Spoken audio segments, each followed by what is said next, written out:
Mamá, ya está hecho, he vendido la casa. Tienes una semana para recoger tus cosas y marcharte. Las palabras de Sofía no llegaron como un grito, ni siquiera con el filo de la rabia. Llegaron con la calma fría de una sentencia, con la indiferencia de quien aparta un mueble viejo del camino. Si quedó allí de pie junto a la encimera de mi propia cocina, con una taza de café humeante entre las manos, la luz de la mañana de Madrid entrando por la ventana y dibujando un aura inocente alrededor de su pelo perfectamente peinado. No me miraba a mí, miraba a través de mí como si yo ya no fuera más que un fantasma translúcido, un eco de una vida que ya había decidido dar por terminada. Mi nombre es Elena, tengo 78 años, y en ese instante no sentí que el mundo se me venía encima. Sentí algo mucho peor, sentí como el suelo que yo misma había construido. Baldosa a baldosa, recuerdo a recuerdo, se abría bajo mis pies para tragarme entera, en silencio. El olor del café recién hecho, ese aroma que durante 50 años había significado hogar, se convirtió de pronto en el hedor de la traición. Si alguna vez te has sentido invisible en tu propia casa, si has escuchado tu voz convertida en un susurro que nadie atiende, dime desde qué ciudad me escuchas. Dime tu edad. Quizás hoy, en la distancia, nuestras historias puedan hacerse un poco de compañía. Lo que Sofía no sabía, lo que mi hijo Javier, su cómplice silencioso, tampoco sospechaba, era que entre las paredes de esa casa que creían haber vendido, entre las grietas del yeso que guardaban el eco de mis risas y mis llantos, se escondía un secreto, un pacto sellado con el hombre de mi vida 40 años atrás, una promesa guardada en una caja de metal oxidada en el fondo de mi armario, un arma silenciosa que ni la ambición de ella ni la debilidad de él podían imaginar. La miré, a esa mujer que llevaba el anillo de mi hijo en el dedo, y por primera vez en mucho tiempo la vi de verdad, no a la nuera distante,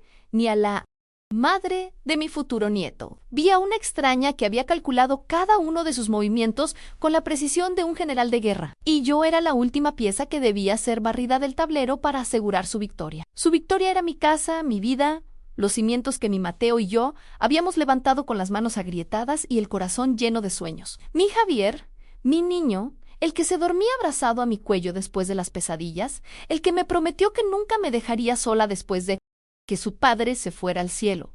¿Dónde estaba ese niño ahora? Lo busqué en el rostro del hombre que entró en la cocina en ese momento, atraído por el silencio denso que se había instalado entre nosotras. Vio a su mujer, me vio a mí, y bajó la mirada. En ese gesto cobarde, en esa incapacidad para sostenerme la mirada, encontré la respuesta a mi hijo. Ya no existía. En su lugar había un hombre hueco, un títere manejado por los hilos de una ambición que no era la suya. No lloré.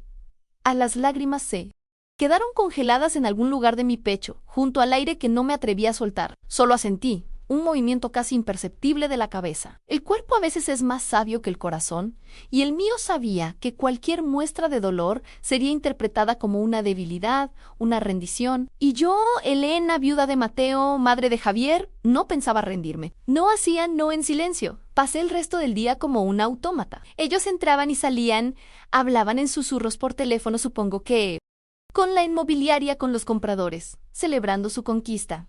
Yo me movía por la casa, pero no era un paseo nostálgico, era un reconocimiento de terreno. Cada objeto me hablaba, la mecedora donde acuné a Javier, su olor a madera y a la lana de la manta que tejí para él, el marco de la puerta de la cocina, con las marcas de lápiz que registraban su crecimiento, desde que apenas me llegaba a la rodilla hasta que su cabeza sobrepasó la mía, la fotografía de mi boda en la repisa de la chimenea. Mateo y yo, jóvenes, asustados y locamente enamorados, con toda una vida por delante. Una vida que había sido buena, dura, pero completa. ¿Cómo se atrevían a pensar que podían borrar todo eso con una firma en un papel? ¿Creían que mi historia cabía en las cajas de cartón que seguramente ya habían comprado? La humillación es un veneno lento. No te mata de golpe, te paraliza, te hace dudar de tu propio valor, de tu propia existencia. Durante meses, sus palabras habían sido pequeñas agujas, envenenadas en mamá.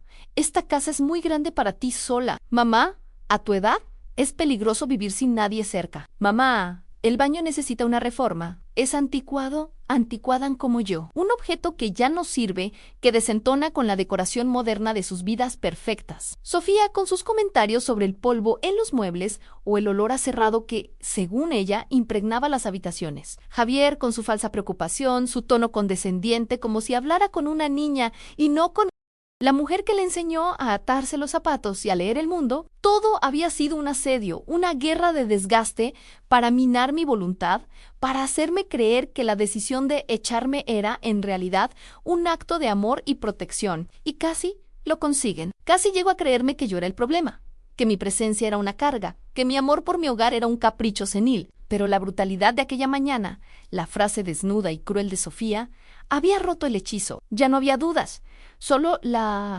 certeza de una traición fría y calculada. Esa noche, cuando la casa por fin quedó en silencio, cuando ellos se encerraron en su dormitorio, el que había sido el mío y de Mateo, me permití sentir, no el dolor de la víctima, sino la rabia fría de la superviviente. El corazón me latía con una fuerza que creía olvidada, un tambor de guerra que marcaba el inicio de mi propia batalla. Me levanté de la cama, mis huesos protestando con un crujido familiar. Caminé a oscuraos, guiada por la memoria de mis pies sobre el parqué gastado. Llegué a mi armario, ese universo de olor a naftalina y a recuerdos guardados. Aparté los vestidos de verano, los abrigos de invierno, Ypsilon mi jufondo, detrás de una pila de mantas.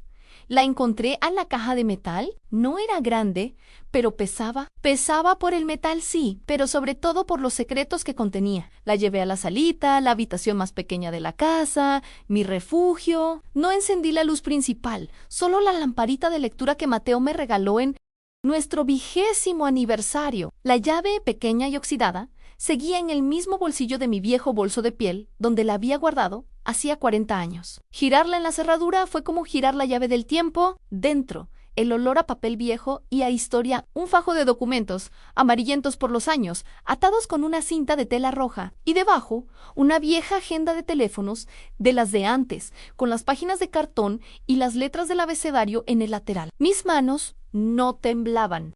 Mis dedos, deformados por la artrosis, pasaron las páginas con una determinación que me sorprendió a mí misma. Guigi de Garrido a Alonso Garrido, el abogado de don Aurelio, el antiguo jefe de Mateo, un hombre joven y ambicioso en aquella época, ahora seguramente un anciano si es que aún vivía. Mateo me lo había dicho la última semana, cuando ya sabía que se iba, con la voz rota por la morfina, pero la mirada más clara que nunca. Elena, si alguna vez te ves contra la pared, si el niño o quien sea te falla, busca a este hombre. Él sabe, él tiene la otra llave. No confíes en nadie más. Durante 40 años nunca me había visto contra la pared. Había sacado a mi hijo adelante sola, con mi trabajo de costurera, con mi pequeña pensión, había pagado mis facturas, había cuidado de mi casa, había sido independiente. Pero ahora la pared no estaba frente a mí, la pared me aplastaba la espalda, empujándome hacia el abismo. Cogí el teléfono, el viejo teléfono de disco que Sofía tanto había insistido en cambiar por uno inalámbrico. Marqué el número lentamente. Cada giro del disco un eco en el silencio de la casa. 1, 2, 3 timbrazos. Una voz adormilada contestó al otro lado. Dígame, mi corazón dio un vuelco. Era la voz de un hombre mayor, pero firme. ¿Hablo con el despacho del señor Alonso Garrido?, pregunté. Mi propia voz un susurro ronco. Hubo una pausa. Soy yo. ¿Quién llama a estas horas? Respirando, reuniendo todo el aire, toda la dignidad que me quedaba. Sí, Orgajidú. Mi nombre es Elena Rojas. La viuda de Mateo. Creo que ha llegado el momento de hablar de unos documentos que usted guarda para mí. Unos documentos que llevan esperando desde 1985. Al otro lado de la línea, el silencio del señor Garrido fue breve, pero denso como 40 años de polvo acumulado. Luego, su voz, aunque rasposa por el sueño, adquirió un tono de claridad profesional. Ahora Rojas, la recuerdo perfectamente, recuerdo a su marido. Buen hombre, Mateo. Dígame que no ha pasado nada malo. Quise decirle que sí, que todo lo malo que podía pasar ya había pasado. Que el hijo, por el que Mateo había trabajado hasta su último aliento, se había convertido en mi verdugo. Pero me tragué las palabras. La autocompasión no iba a devolverme mi hogar. Mañana, señor Garrido, podemos vernos mañana. Es urgente. A primera hora, señora. Mi despacho sigue en la misma dirección. A las 9 en punto la espero. Colgué el auricular en su base, con un chasquido que resonó como un disparo en la quietud de la noche. Y con ese sonido, un capítulo de mi vida, el de la espera silenciosa, se cerró para siempre, para entender la magnitud de la traición. Para comprender por qué esa casa era más que un conjunto de ladrillos y tejas, tienes que viajar conmigo al pasado, a una Madrid que ya casi no existe, una ciudad de tranvías y pesetas, de sueños construidos con sudor y manos callosas. Conocí a Mateo en una verbena de San Isidro. Eu tinha 19 años y el 22. No era el más guapo ni el más alto, pero tenía una sonrisa que parecía pedir permiso para ser feliz y unas manos grandes y fuertes, las manos de un hombre que sabía construir cosas. Era albañil, trabajaba en la obra, de sol a sol. Me contó esa primera noche que su mayor sueño no era tener un coche, ni viajar. Su sueño era tener una casa. Una casa de verdad, Elena, me dijo mientras compartíamos un barquillo, con un pequeño patio donde puedas plantar tus geranios. Y un cuarto para los niños que vendrán. Un lugar que sea nuestro, del que nadie nos pueda echar. Y sus ojos brillaban con la misma intensidad que las bombillas de la fiesta. Nos casamos un año después, con lo poco que teníamos ahorrado. Alquilamos un piso diminuto, interior, donde la luz del sol era un visitante de lujo, pero éramos felices. Mateo seguía trabajando en la construcción y yo había empezado a coser para las señoras del barrio. Noche tras noche, mientras yo pedaleaba en mi máquina, José Sinjek, él dibujaba en hojas de cuaderno el plano de nuestra casa soñada, y siempre era la misma casa en esa pequeña vivienda de 2 plantas en la calle de los Olmos. Una casa modesta que había quedado vacía después de que sus dueños, 2 ancianos sin hijos, fallecieran. Pasábamos por delante cada domingo después de misa, y Mateo se detenía y decía un día, Elena, un día. Esa será nuestra bandera en el mundo. Ahorramos cada céntimo. Mateo hacía horas extra, reparaciones los fines de semana. Yo aceptaba todos los encargos de costura, aunque mis ojos se cerraran de sueño sobre la tela. Dejamos de ir al cine, de tomarnos ese vino en la taberna de la esquina. Cada peseta iba a una caja de hojalata que guardábamos debajo de la cama. Cuando Javier nació, la necesidad de esa casa se hizo aún más visceral. Nuestro pequeño piso se nos caía encima. El llanto de nuestro hijo rebotaba en las paredes y el cochecito de bebé ocupaba todo el pasillo. Fue entonces cuando Mateo empezó a trabajar para don Aurelio Vázquez, un constructor con mucho dinero y aún más ambición. Pagaba bien, muy bien, pero pedía una lealtad absoluta. Fue un pacto con el diablo que nos permitió 2 años después juntar la entrada para la casa de la calle de los Olmos. En el día que firmamos las escrituras ante el notario, lloré. Mateo me abrazó y me susurró al oído: lo conseguimos, mi amor. Ya nadie podrá echarnos nunca. Qué amarga ironía que esas mismas palabras resonaran en mi cabeza mientras su propio hijo me daba una semana para desaparecer. Esa casa fue nuestro lienzo en blanco. Mateo, con sus propias manos, alicataba el baño los fines de semana. Levantó una pequeña tapia en el patio, cambió las ventanas de madera que no cerraban bien. Yo cosí las cortinas, pinté las paredes de un color crema que daba luz y llené el patio de geranios rojos, como él había soñado. Cada rincón de esa casa se impregnó de nuestra vida. La cocina olía a mis guisos de patatas, el salón al tabaco de liar de Mateo, el pequeño cuarto de Javier a polvos de talco y a amor incondicional. Pero la felicidad, a veces, es solo un préstamo con intereses muy altos. Javier tenía 8 años cuando el corazón de Mateo, ese motor grande y generoso, dijo basta. Un infarto fulminante en la obra. Se fue sin hacer ruido, sin despedirse, dejándome con un niño que no entendía por qué papá ya no volvería a casa para cenar, y una casa que de repente parecía una catedral inmensa y vacía. Mi quedé solado con 30 años y un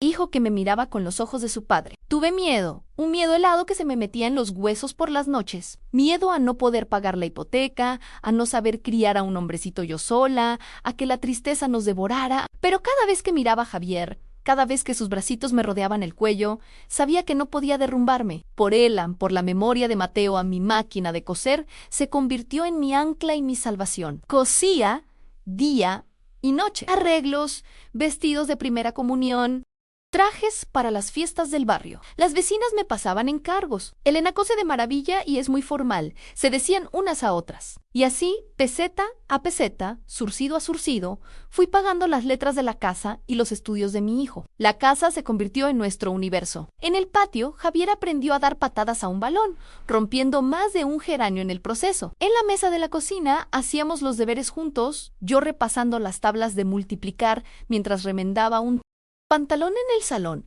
Veíamos las películas de Joselito en la televisión en blanco y negro, comiendo palomitas de maíz que hacíamos en una sartén. Esa casa no eran solo paredes, eran los ecos de nuestras risas, la memoria de nuestros abrazos, el refugio seguro contra las tormentas de la vida, y mi único objetivo era que Javier tuviera todo lo que yo no tuve, que estudiara, que fuera alguien que no tuviera que dejarse la espalda en un andamio como su padre, y lo consiguió. Se licenció en Ciencias Empresariales, el primero de la familia con un título universitario. El día de su graduación, sentí el mismo orgullo que el día que firmamos la compra de la casa. Mateo, desde el cielo, estaría sonriendo. Encontró un buen trabajo en un banco, empezó a ganar dinero, a vestir trajes caros. Yo era la madre más orgullosa del mundo.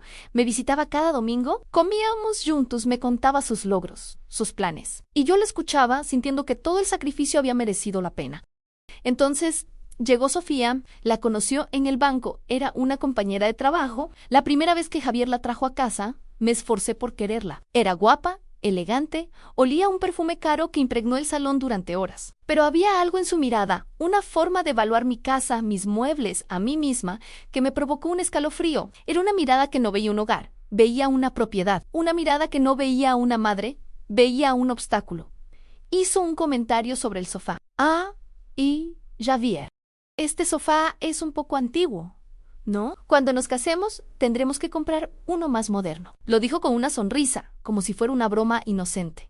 Javier se rió, nervioso. Yo también sonreí, pero mi sonrisa no llegó a mis ojos. El sofá lo habíamos comprado Mateo y yo la primera Navidad que pasamos en la casa. Habíamos discutido durante semanas sobre el color. Él lo quería verde, yo marrón. Al final, lo compramos de un extraño color mostaza que no nos gustaba a ninguno de los dos y nos reímos durante todo el camino a casa. ¿Cómo podía entender ella que ese mueble anticuado era un pedazo de mi historia? En ese momento no le di importancia. Pensé que eran cosas mías, los celos de una madre que ve como su hijo empieza una nueva vida. ¡Qué equivocada estaba! Aquella frase no fue una broma. Fue la primera piedra que arrojó contra el castillo de mi vida. La boda fue 6 meses después de aquel comentario sobre el sofá. Una ceremonia civil, elegante y fría en la que yo me sentí más como una invitada lejana que como la madre del novio. Sofía llevaba un vestido sencillo y carísimo que, según me explicó Javier, era de un diseñador de vanguardia. Yo me puse el mejor vestido que tenía, uno que había cosido yo misma para la boda de mi sobrina, de un azul pavo real que siempre me había sentado bien. Al lado de los trajes de seda y los tonos neutros de los amigos de Sofía, mi vestido parecía un grito de color fuera de lugar. Fue el primer día que me sentí verdaderamente extranjera en la nueva vida de mi hijo. Durante la celebración, Sofía me sonreía para las fotos. Me cogía del brazo cuando alguien importante miraba. Pero en cuanto la cámara se apartaba, su mano se soltaba y su sonrisa se desvanecía. Reemplazada por una máscara de educada indiferencia, empezó la erosión. Lenta, metódica, como el goteo constante del agua sobre una piedra. Al principio, eran regalos. Regalos que no eran regalos, sino sustituciones. Un día, Sofía llegó con una caja enorme. ¡Sorpresa, mamá!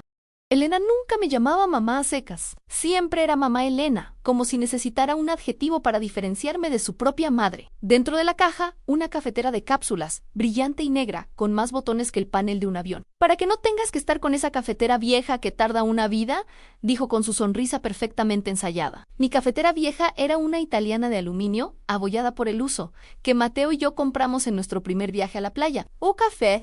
Tardaba en subir. Sí, pero mientras lo hacía, la cocina se llenaba de un aroma que era para mí el olor de las mañanas felices. La nueva máquina era eficiente, rápida y completamente silenciosa. Como ella nacía un café correcto pero sin alma. Y cada vez que la usaba sentía una punzada de culpa, como si estuviera traicionando un pequeño ritual sagrado. La vieja cafetera acabó en una bolsa en el fondo de un armario, junto a otras cosas anticuadas que poco a poco fueron desapareciendo.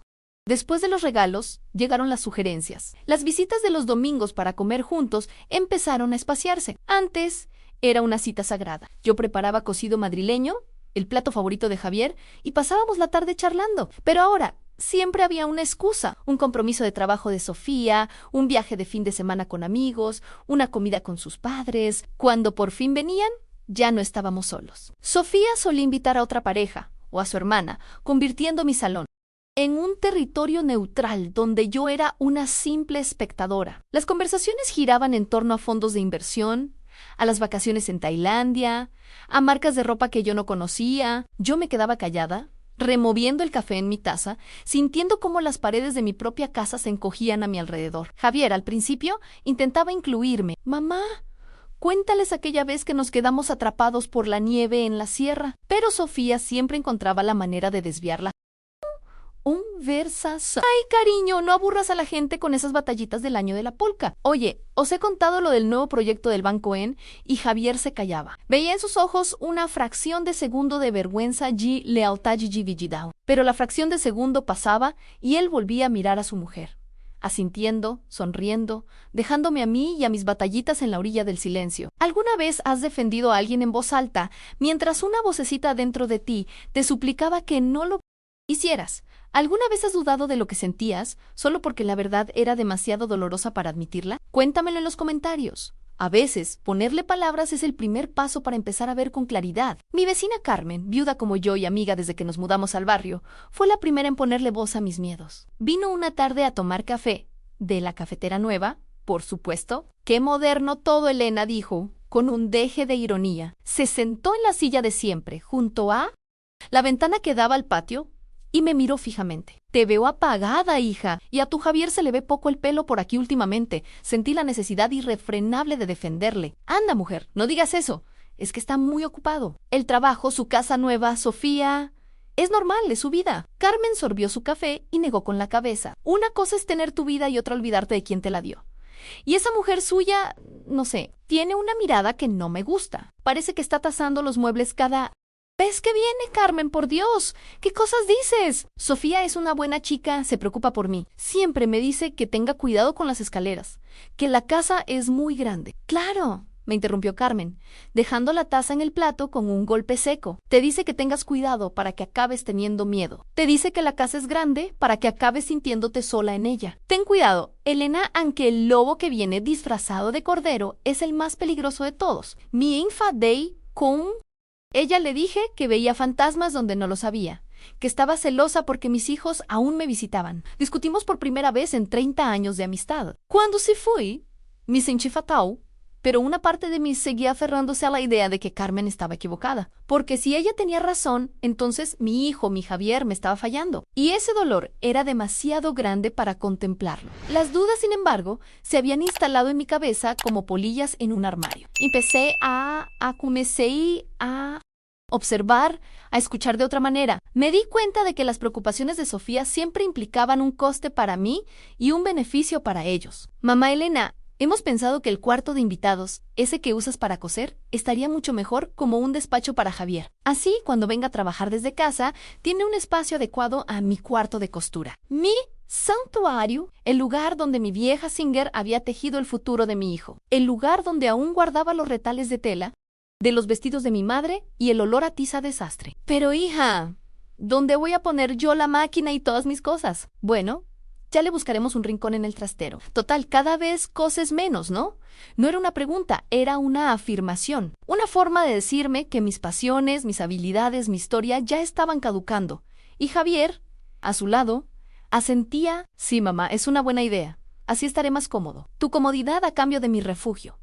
El cálculo era simple y brutal. La Soledad empezó a ser mi compañera más fiel. Antes, la casa estaba llena de vida. Mis amigas venían a merendar, los vecinos llamaban a la puerta para pedir una taza de azúcar. Pero poco a poco, el círculo se fue cerrando. Sofía, con excusas amables, saboteaba mis planes. Si yo decía que Carmen venía a tomar café, ella recordaba de repente que justo a esa hora vendría un técnico a revisar la caldera. Si comentaba que iba a ir al centro cultural a mi clase de pintura, sugería que mejor me quedara en casa, que el tiempo estaba raro y a mi edad una caída era muy peligrosa. Me estaba aislando, cortando mis lazos con el mundo exterior, uno por uno, con la precisión de un cirujano. Y yo, por no discutir, por mantener la paz, por aferrarme a la ilusión de una familia unida, cedía. Dejaba de llamar a mis amigas para no molestar.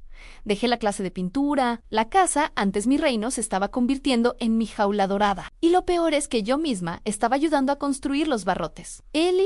Punto de inflexión, el momento en que la duda se convirtió en una certeza helada.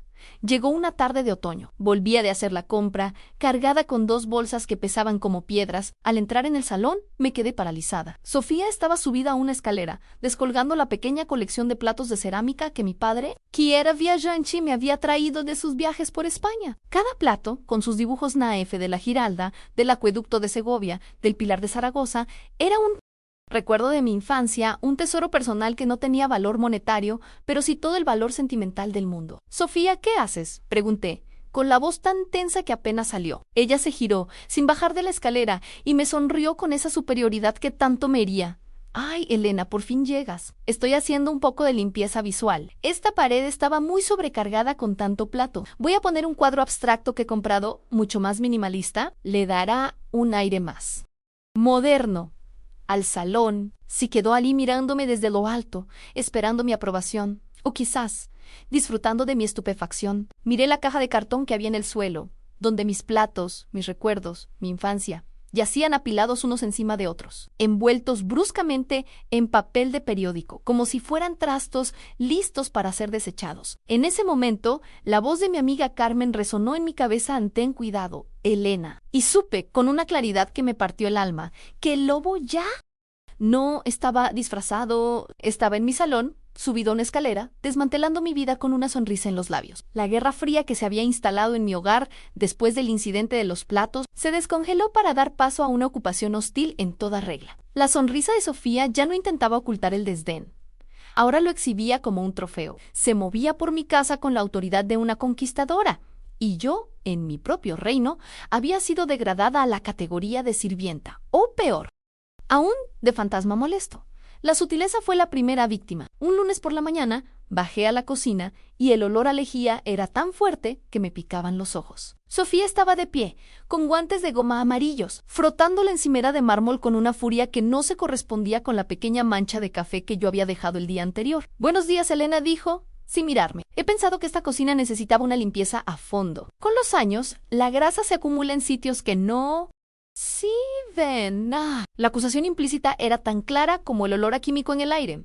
Yo era una anciana sucia, incapaz de mantener mi propia casa en condiciones. No dije nada. ¿Qué podía decir? Abrí la nevera para coger la leche y vi que también allí había reorganizado todo a su gusto, tirando a la basura un trozo de queso que, según ella, ya debía de tener vida propia. El control del espacio fue absoluto. Mi sillón orejero, el que Mateo y yo compramos juntos, el testigo mudo de tantas películas, libros y cabezadas, fue desterrado a un rincón oscuro del salón. «Así el espacio se ve más amplio, más diáfano», sentenció Sofía, colocando en su lugar 2 sillas minimalistas de diseño, tan incómodas como hermosas, en las que nadie se sentaba nunca. Mi casa empezó a parecerse al catálogo de una revista de decoración, perdiendo con cada cambio un trozo de su alma, un pedazo de mi identidad. Un día llegué a casa y me encontré la puerta de mi dormitorio, el que había sido de Mateo y mío, abierta.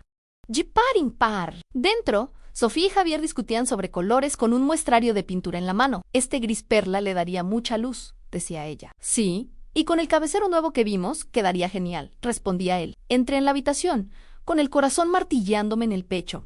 «¿Se puede saber qué hacéis?». Javier se sobresaltó como un niño pillado en una travesura. «Nada, mamá, solo mirábamos», pensando en el futuro. «Ya sabes, cuando nazca el bebé, necesitaremos más espacio y este es el cuarto más grande, el cuarto del bebé, a mi cuarto, donde aún guardaba la ropa de Mateo en el armario, donde su olor aún se refugiaba en las almohadas. Estaban planeando el nido para su hijo sobre la tumba de mis recuerdos. Esa noche, por primera vez, me encerré en mi cuarto de costura, el único territorio que aún no habían invadido del todo, y lloré en silencio, abrazada a un viejo patrón de un abrigo que le hice a Mateo y que nunca llegué a terminar. Luego vino el asalto a mi independencia financiera. Sofía me encontró una mañana revisando mi libreta de ahorros del banco, como había hecho toda mi vida. «Elena, por Dios, ¿todavía usas eso?». «Pero sí, es del siglo pasado, con lo fácil que es todo ahora por internet». Durante una semana, la insistencia fue diaria. Que si era más seguro, que si me evitaba hacer colas, que si ella podía ayudarme a controlar los gastos para que no me timaran. Cedí por agotamiento, por no discutir más. Una tarde, se sentó a mi lado, con su ordenador portátil. «Venga, vamos a hacerlo juntas. Verás que fácil». Me guió por el proceso, pidiéndome mi número de DNI, mi fecha de nacimiento, los datos de mi tarjeta. Y luego llegó el momento de la contraseña. «Pon algo que recuerdes fácil, el nombre de tu perro de la infancia o algo así». «No tuve perro», respondí secamente. «Bueno, pues el nombre de tu calle». Mientras yo tecleaba Omus 1965 con mis dedos torpes, ella miraba descaradamente a la pantalla. «Perfecto», dijo. «Cuando terminamos ahora ya tienes banca online. Yo te he guardado la página en favoritos para que no te pierdas. Si quieres, me apunto la contraseña por si se te olvida». Le dije que no hacía falta, pero ya daba igual. Sabía que la había memorizado. Acababa de entregarle la llave de mi caja fuerte, de mi pequeña pero honesta independencia económica. A partir de ese día noté que sabía cosas que no debería saber. «He visto que te han cobrado el seguro de la casa. El mes que viene te suben la luz.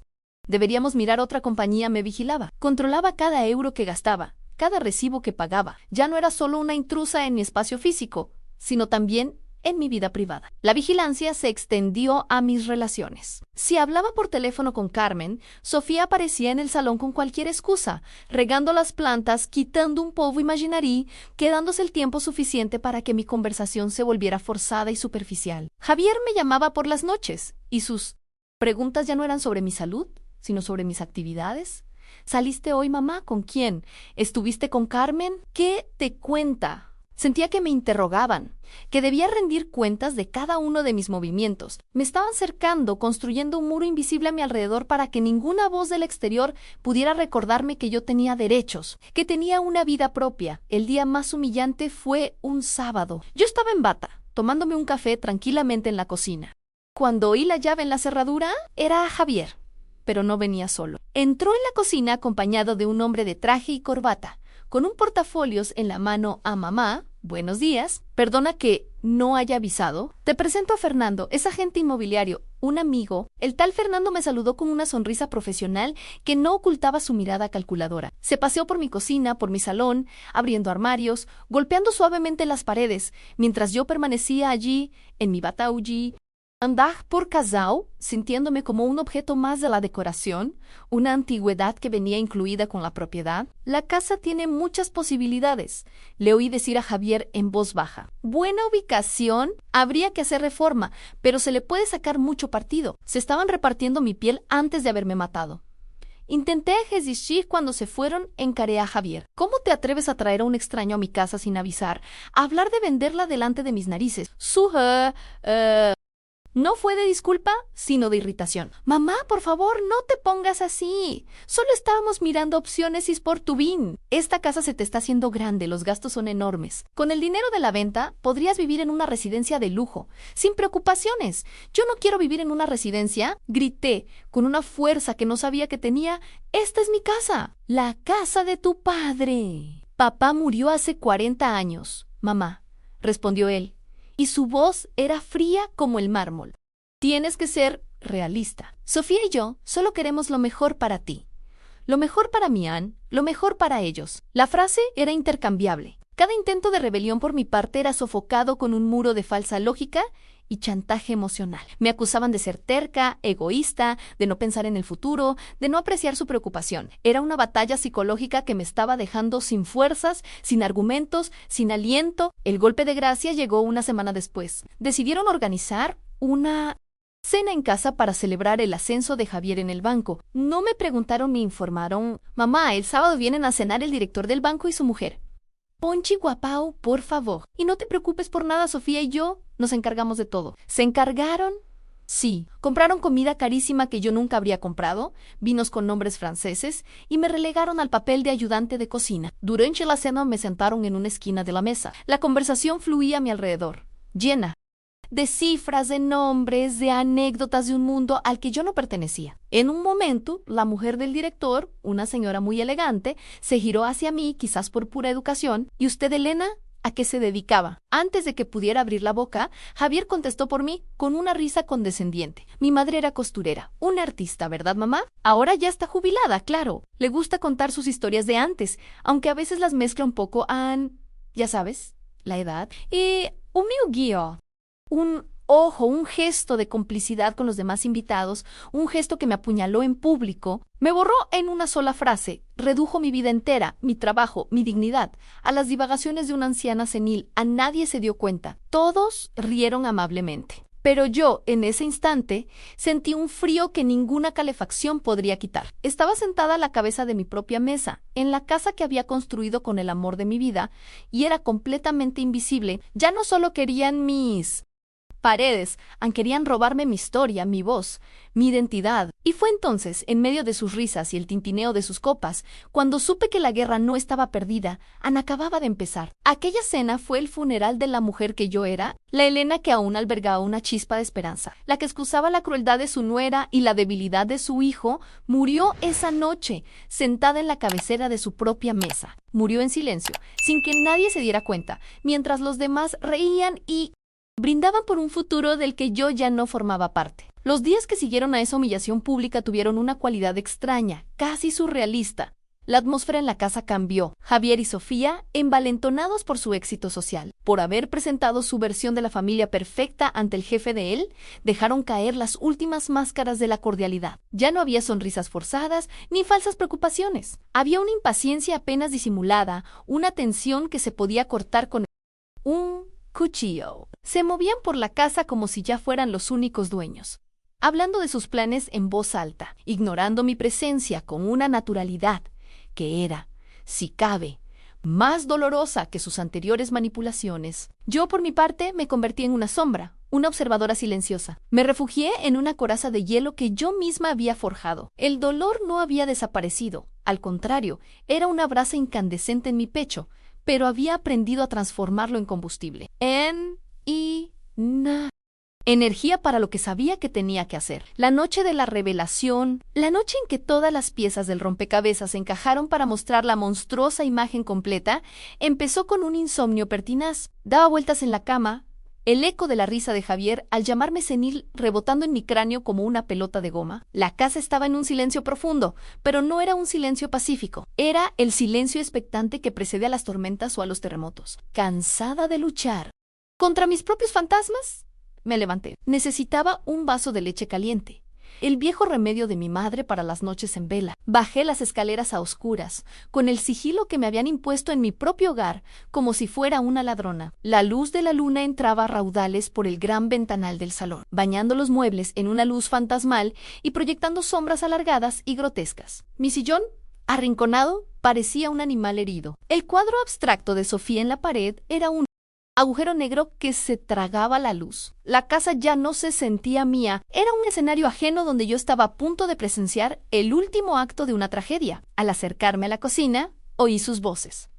Un murmullo bajo, conspirador. Me detuve en seco en el umbral, oculta en la penumbra del pasillo. La puerta de la cocina estaba entreabierta y una fina línea de luz se derramaba sobre el parqué. Me pegué a la pared conteniendo la respiración, con el corazón golpeándome las costillas tan fuerte que temí que pudieran oírlo.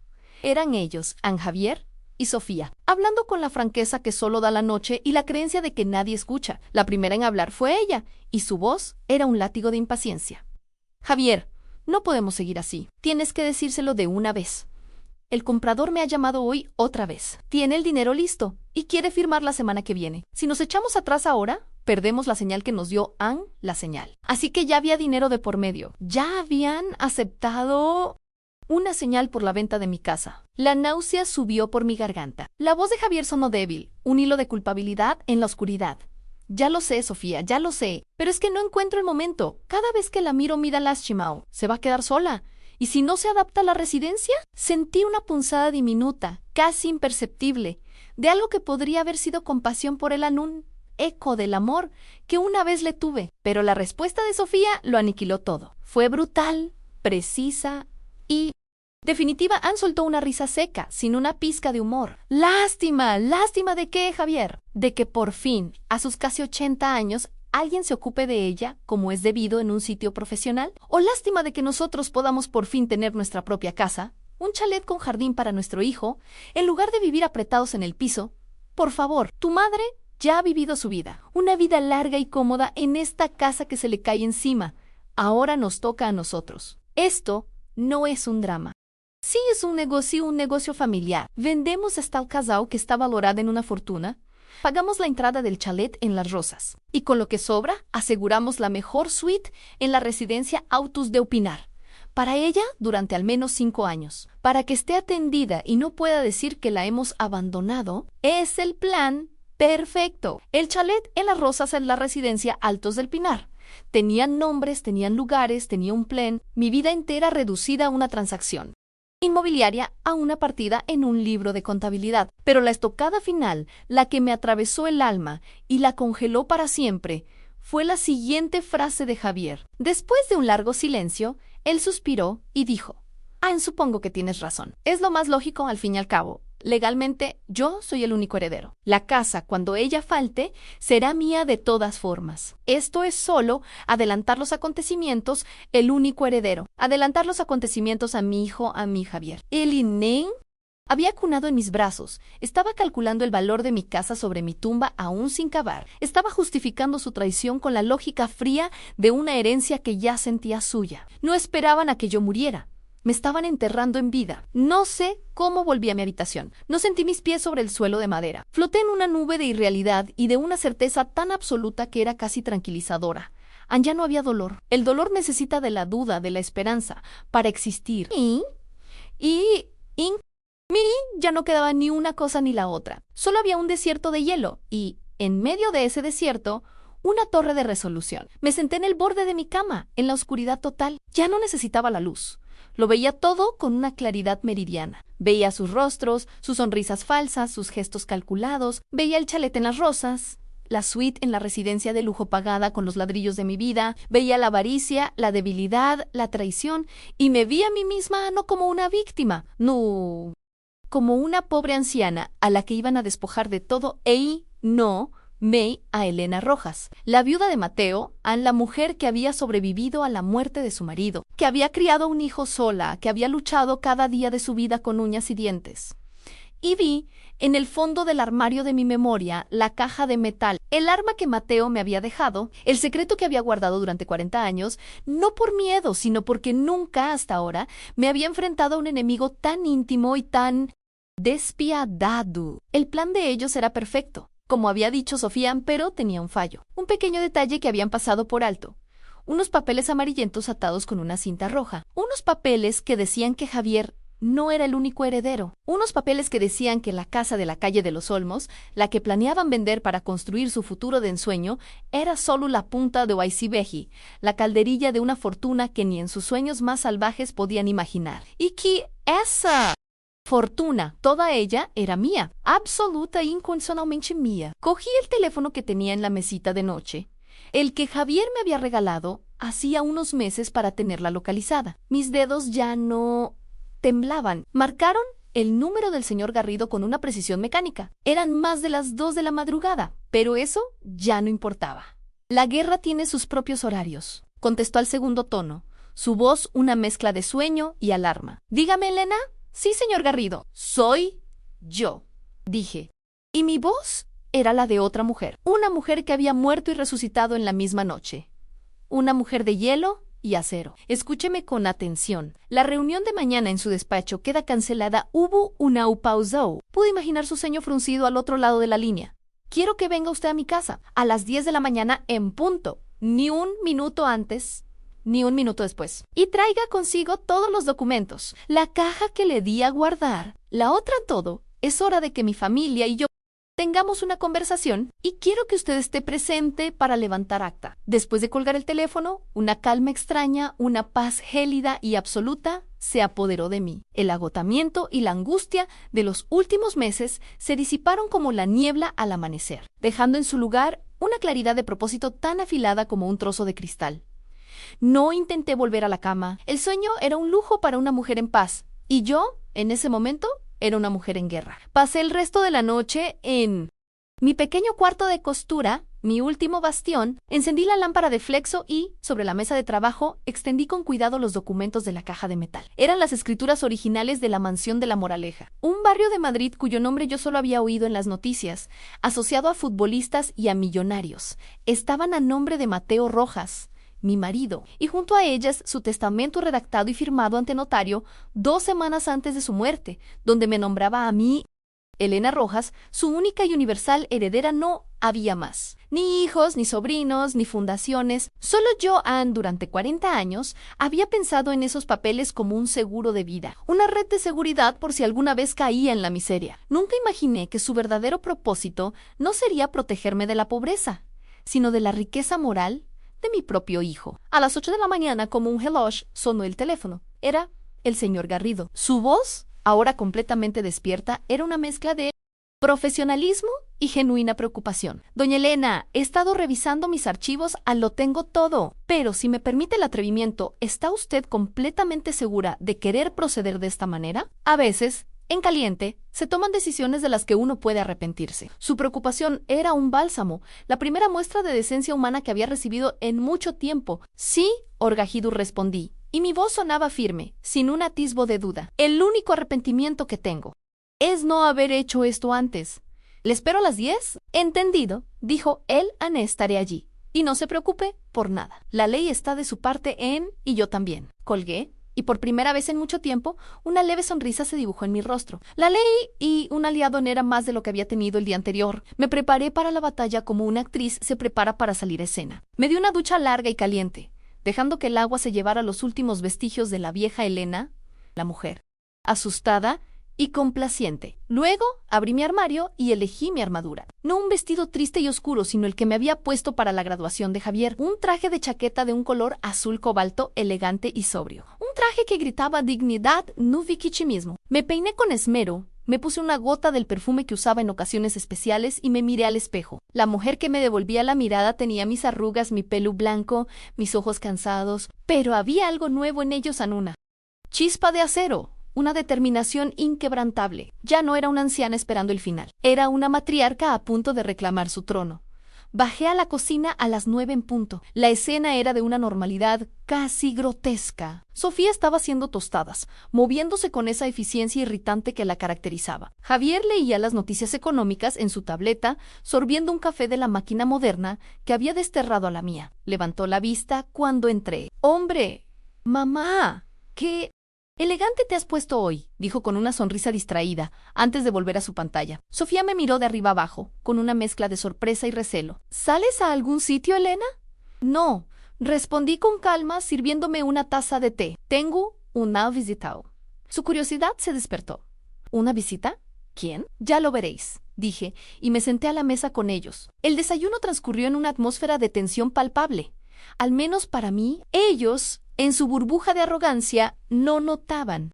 Nada hablaban de sus planes, de los catálogos de muebles de jardín que habían estado mirando para el chalet. Escucharlos era como ver una película cuyo final ya conoces. Cada palabra, cada gesto estaba teñido por la luz de lo que yo sabía y ellos ignoraban. Deberíamos llamar hoy a la empresa de mudanzas para que te hagan un presupuesto, mamá, dijo Javier de repente, sin apartar la vista de su tableta. Así vas viendo que te quieres llevar al nuevo sitio. Al nuevo sitio. Ni siquiera si atreví a decir la palabra residencia delante de mí. Sofía intervino. Siempre tan servicial. No te preocupes por eso, Javier. Ya he mirado yo algunas. Hay una que se llama El Paraíso Dorado, que tiene una pinta estupenda. Hasta tiene piscina climatizada. Le encantará. Me miró, esperando que le diera las gracias por haberme encontrado un paraíso donde exiliarme. Yo cogí mi taza de té con ambas manos para que no vieran el ligero temblor, que considerado por tu parte, Sofía, dije, y mi voz sonó tan dulce como el veneno. Pero creo que no será necesario. Ella frunció el ceño, confundida por mi respuesta. Antes de que pudiera preguntar nada, el reloj de pared del salón, el que mi padre me había regalado, comenzó a dar las 10 campanadas. Un sonido grave y solemne, como el de una campana de iglesia anunciando un juicio. Con la última campanada sonó Euchimbri, un sonido claro y nítido que cortó el aire de la cocina. Javier y Sofía se miraron. ¿Esperas a alguien?, le preguntó él. Ella no creía que era tu visita, respondió Sofía, mirándome a mí ahí. Me levanté lentamente de mi silla, doblé mi servilleta con una precisión metódica y la coloqué al lado de mi taza. Los miré a los dos, a mi hijo y a su mujer, a los arquitectos de mi desdicha. Por una fracción de segundo, vi a Javier, al niño de 8 años que lloraba abrazado a mis piernas, y mi corazón de madre flaqueó. Un abismo de dolor se abrió ante mí, el dolor de lo que estaba a punto de destruir para siempre. ¡Paz! Entonces mi mirada se cruzó con la de Sofía, y en sus ojos no vi más que impaciencia y avaricia. Y la duda se desvaneció. El amor por mi hijo no podía ser una excusa para permitir mi propia aniquilación. Me di la vuelta y caminé hacia la puerta principal. Cada paso sobre el parqué era firme, decidido. Sentía las miradas de los dos clavadas en mi espalda. Llegué a la puerta, mi mano se posó sobre el frío metal del picaporte. Respiré hondo una última vez, no por miedo, sino para saborear el instante, justo antes de que la verdad entrara en mi casa para ponerlo todo patas arriba. Yo abro, dije en voz alta, más para mí que para ellos. Es para mí, giré el picaporte y abrí la puerta. La figura de Alonso Garrido se recortaba contra la luz de la mañana. Era más Mayo R de lo que recordaba, con el pelo completamente blanco y una red de finas arrugas alrededor de los ojos, pero se mantenía erguido, con la dignidad que solo dan los años y la conciencia tranquila. Levaba un traje oscuro impecable y un maletín de cuero grueso, que parecía pesar tanto como los secretos que contenía. Sus ojos vivos e inteligentes me encontraron y me ofrecieron un leve asentimiento, una mezcla de respeto y complicidad. Doña Elena dijo a modo de saludo: «Buenos días, señor Garrido Pace. Por favor, le estábamos esperando». Mi voz sonó serena, casi ceremonial. Me aparté para dejarle entrar y cerré la puerta a su espalda. El sonido del cerrojo al girar tuvo un eco de finalidad. La suerte estaba echada. En el salón, Javier y Sofía se habían levantado de la mesa y nos miraban desde la puerta de la cocina con una mezcla de curiosidad y fastidio. La presencia de aquel hombre elegante y desconocido en su territorio había roto la normalidad de su mañana. «Mamá, ¿quién es este señor?», preguntó Javier, con un tono que pretendía ser autoritario, pero que no lograba ocultar su desconcierto. Antes de que yo pudiera contestar, el señor Garrido dio un paso al frente en «Buenos días. Mi nombre es Alonso Garrido y soy el representante legal de su madre, doña Elena Rojas». El silencio que siguió a esa frase fue eléctrico. Pude ver cómo la mente de Sofía trabajaba a toda velocidad, intentando procesar la información. Su abogado escupió con una risa nerviosa. «¿Y para qué necesita tu madre un abogado? ¿Te ha pasado algo, Elena? ¿Alguien te ha estafado?». La ironía era tan espesa que casi podía tocarla. «Sentaos, por favor», dije, señalando el sofá. «Mi sofá, el señor Garrido y yo tenemos algo que comunicaros y creo que es mejor que estéis sentados». Se sentaron con la rigidez de quienes se saben en una encerrona, pero aún no entienden la naturaleza de la trampa.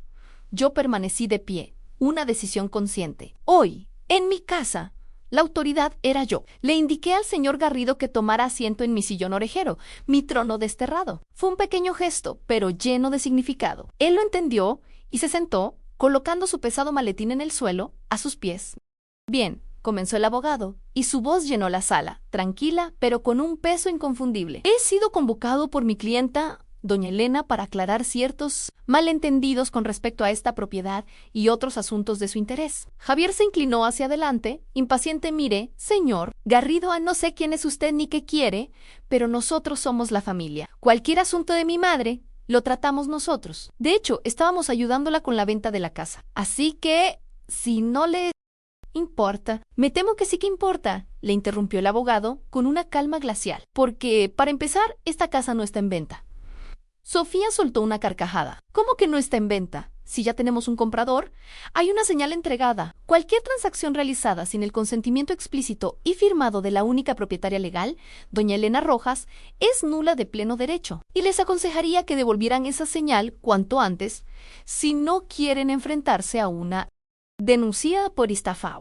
La palabra estafa flotó en el aire. El rostro de Sofía perdió el color. El de Javier se contrajo en una mueca de incredulidad.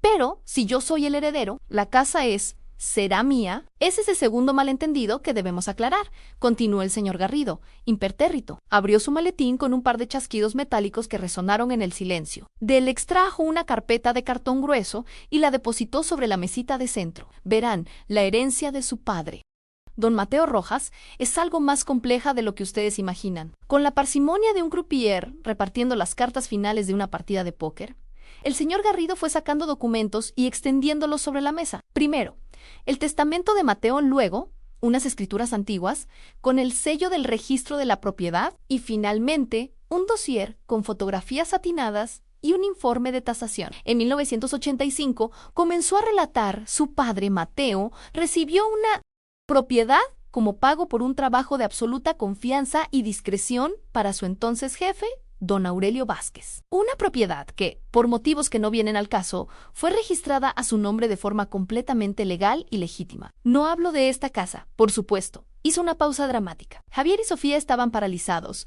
sus ojos fijos en los papeles, sin comprender aún. «Hablo de una villa de 700 metros cuadrados sobre una parcela de 2.500 situados en urbanización La Moraleja. El nombre del barrio más exclusivo de Madrid cayó como una bomba. Vi a Sofía abrir la boca, pero no emitió ningún sonido. «Esa propiedad», continuó el abogado, deslizando el informe de tasación por la mesa, «fue valorada la semana pasada, a petición de mi clienta, en 4.200.000 euros. Si una palabra pudiera materializarse y golpear a alguien, la palabra euros habría dejado a mi hijo y a mi nuera inconscientes en el suelo». Se hizo un silencio absoluto. tan profundo que podía oír el zumbido de la nevera desde la cocina. Sofía miraba los papeles con los ojos desorbitados, como si fueran jeroglíficos de una civilización alienígena. Javier estaba blanco como el papel, su mandíbula completamente desencajada. Pero, ¿hay más?, añadió el señor Garrido, como si la noticia anterior no hubiera sido suficiente para detener un corazón.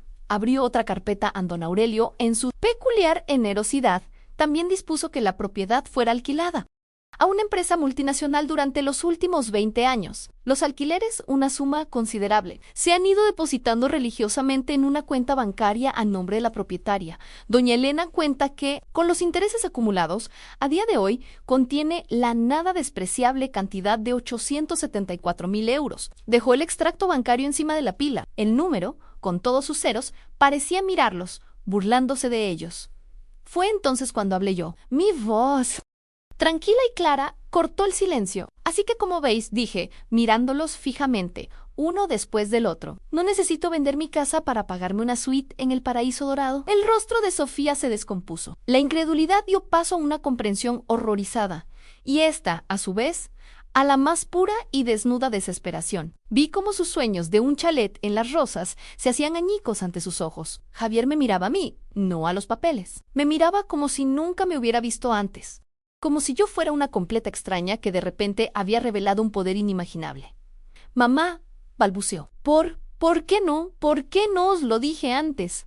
Terminé la frase por él. Quizás por la misma razón por la que vosotros no me dijisteis que ya teníais un comprador para mi casa. Quizás porque estaba esperando el momento adecuado. O quizás, simplemente, porque quería comprobar hasta dónde erais capaces de llegar. Caminé lentamente hacia ellos. Durante meses me habéis tratado como un trasto viejo. Me habéis humillado, me habéis aislado, habéis planeado mi futuro a mis espaldas como si yo fuera una niña sin juicio.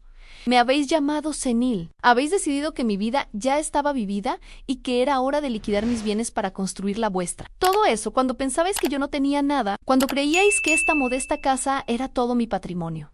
El cambio fue instantáneo y vomitivo. Sofía se echó a llorar, un llanto ruidoso y desesperado, las lágrimas cocodrilo de quien ve una fortuna escapándosele entre los dedos.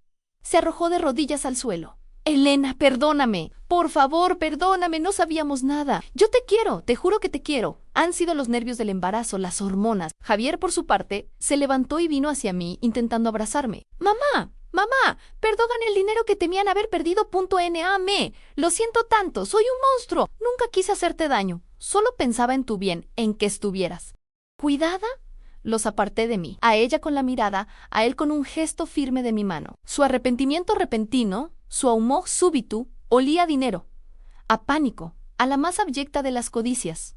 No pedían perdón por el dolor que me habían causado, suplicaban por no ser borrados de un testamento que ahora sabían que valía millones. Si esta historia te ha conmovido hasta este punto, si alguna vez has sentido la soledad de la incomprensión, suscríbete o comparte este vídeo. Nunca sabes a quién puedes estar dándole la fuerza para contar su propia verdad. Los miré a los dos, en el suelo de mi salón, en ella, sollozando. Él, de pie, con el rostro desencajado por la súplica. Eran dos extraños, dos actores lamentables en la peor obra de teatro que había visto en mi vida. Y yo, Elena Rojas, la mujer a la que habían intentado borrar, tenía el guión de los siguientes actos en mi mano, y el telón final iba a ser mío. Solo mío. No respondía a sus súplicas. No había palabras que pudieran tender un puente sobre el abismo que ellos mismos habían cavado. El amor, una vez roto de esa manera, no se remienda con lágrimas de cocodrilo ni con promesas nacidas del pánico. Simplemente los miré, dejando que el peso de su propia miseria moral los aplastara. El señor Garrido, con una discreción impecable,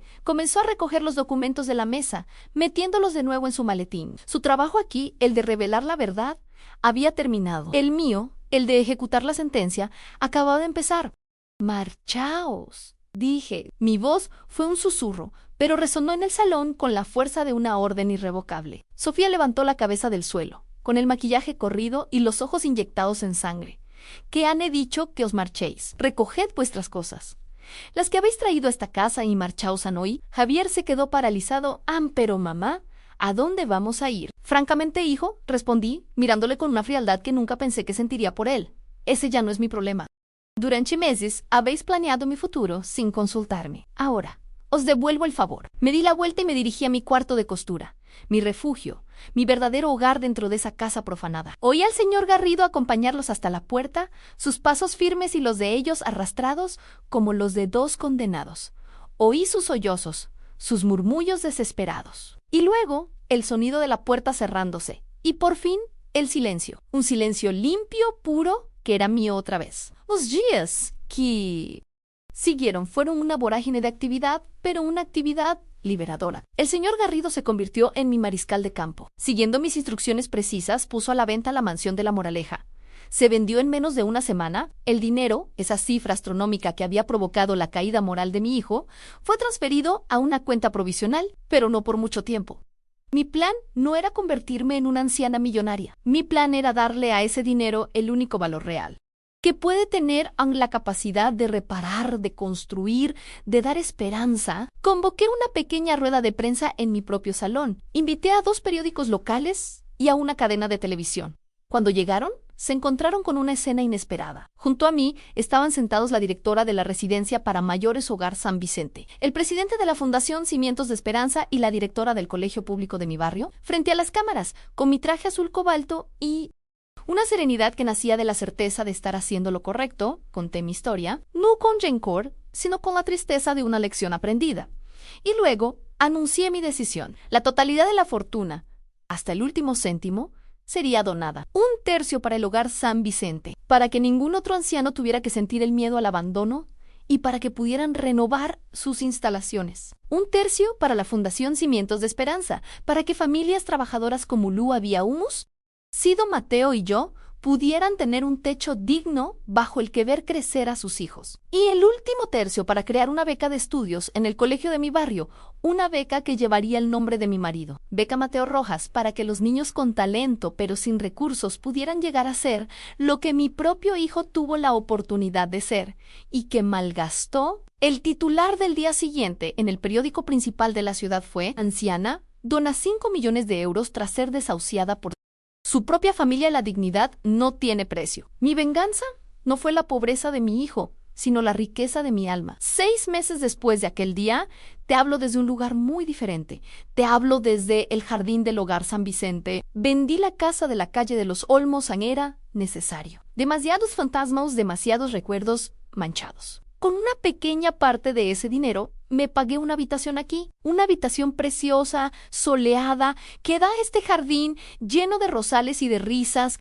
No to sola. Mi amiga Carmen, después de mucho pensarlo, vendió también su piso y se vino conmigo. Donde vas tú, voy yo, me dijo. Las viudas al poder. Y aquí hemos encontrado lo que mi hijo y su mujer nunca supieron darme a una familia elegida, no impuesta por la sangre. Desayuno cada mañana con Carmen y con Ramón, un antiguo maquinista de tren que cuenta las historias más fascinantes. Juego al más por las tardes con un grupo de señoras que hacen más trampas que yo. Y foto a mis clases de pintura. Y lo más importante, mi ciento uchu. Ayudo en la biblioteca que han montado con mi donación, leo cuentos a los que ya no ven bien, escucho las historias de los demás. Aquí, mis arrugas no son un signo de decadencia, son un mapa de una vida que aún tiene mucho que contar. He visto los frutos de mi decisión. El otro día vino a visitarme una familia joven con 2 niños pequeños. Eran los primeros inquilinos de una de las casas de la Fundación Cimientos de Esperanza. La Main lloraba mientras me daba las gracias. El padre me enseñaba fotos de la habitación de sus hijos a un techo seguro. El sueño de mi Mateo multiplicado para otros. También recibí una carta de la primera estudiante becada con la beca Mateo Rojas. Una chica brillante de mi barrio que ahora estudiará medicina. Usted y su marido han cambiado mi vida, escribió. Esas lágrimas y esas palabras valen más que todos los millones del mundo. Y Javier y Sofía, supe por mi vecina Carmen Anchis, que se mudará, que tuvieron que vender su piso de lujo. La vida que habían construido sobre cimientos de avaricia se derrumbó. Sofía tuvo que volver a trabajar. La realidad, ese muro contra el que todos nos estrellamos tarde o temprano, les dio una lección que yo nunca pude enseñarles. Hace un mes recibí una llamada de Javier. Su voz era otra Han, había perdido la arrogancia, la soberbia. Sonaba cansada, humilde. Mamá, dijo, solo te llamo para decirte que ha nacido. Es una niña. Hubo una pausa. La hemos puesto Elena a mi nombre. Se me llenaron los ojos de lágrimas, pero esta vez eran lágrimas diferentes, unas que no quemaban. Quiero que sepa quién fue su abuela, continuó. Quiero contarle que fue una mujer fuerte, una mujer digna, que nos enseñó que hay cosas más importantes que el dinero. Mamá, ¿puedo ir a verte algún día? Solo para que la conozcas, no te pediré nada. Claro que puedes venir, hijo.